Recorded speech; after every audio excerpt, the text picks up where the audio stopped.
They will take on the winner of our next. Torres. We are taking in. শেষ মুহূর্তের গোলে বিদায় রোনালদোর, টিকে রইল লামিন ইয়ামাল। বিশ্বকাপ থেকে ছিটকে গেল পর্তুগাল, আন্তর্জাতিক ফুটবল থেকে অবসর নিলেন ক্রিস্টিয়ানো রোনালদো। স্পেনের কাছে 1-0 গোলে হেরে হতাশায় মাঠ ছাড়তে হয় পর্তুগিজদের, কান্নায় ভেঙে পড়লেন রোনালদো।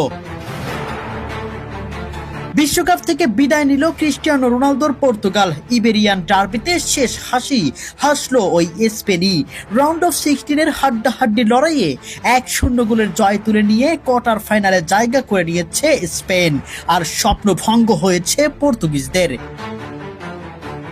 ম্যাচ জুড়ে দুই দলে আক্রমণ পাল্টা আক্রমণে জমিয়ে তুলেছিল লড়াই। ক্রিস্টিয়ানো রোনালদো, ব্রুনো ফার্নান্দেজ ও জোয়াও ফেলিক্সরা বারবার চেষ্টা করেও স্পেনের রক্ষণ ভাঙতে পারেননি। অন্যদিকে লামিন ইয়ামালদের গতিময় আক্রমণ সামলে রেখেছিল পর্তুগাল, কিন্তু শেষ মুহূর্তে আর রক্ষা হয়নি তাদের। নির্ধারিত সময়ের শেষ দিকে স্পেনের দুর্দান্ত এক আক্রমণ থেকেই আসে ম্যাচের একমাত্র গোল। সেই গোলেই শেষ হয়ে যায় পর্তুগালের বিশ্বকাপের যাত্রা।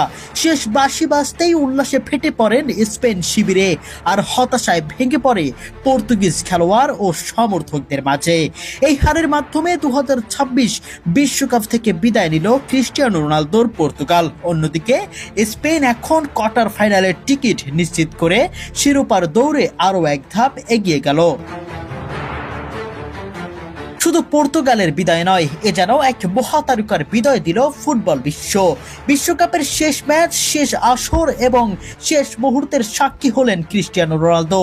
আর কখনো দেখা যাবে না এই গ্রেটেস্ট অন আর্থ বিশ্বকাপে, আর কখনো দেখা যাবে না পর্তুগালের ওই লাল সবুজ জার্সিতে। প্রিয় দর্শক, ক্রিস্টিয়ানো রোনালদোকে আপনারা কতটুকু মিস করবেন? ফুটবলের এই মহাতারকার সম্পর্কে আপনাদের মন্তব্য কি? কমেন্ট বক্সে অবশ্যই জানিয়ে যাবেন।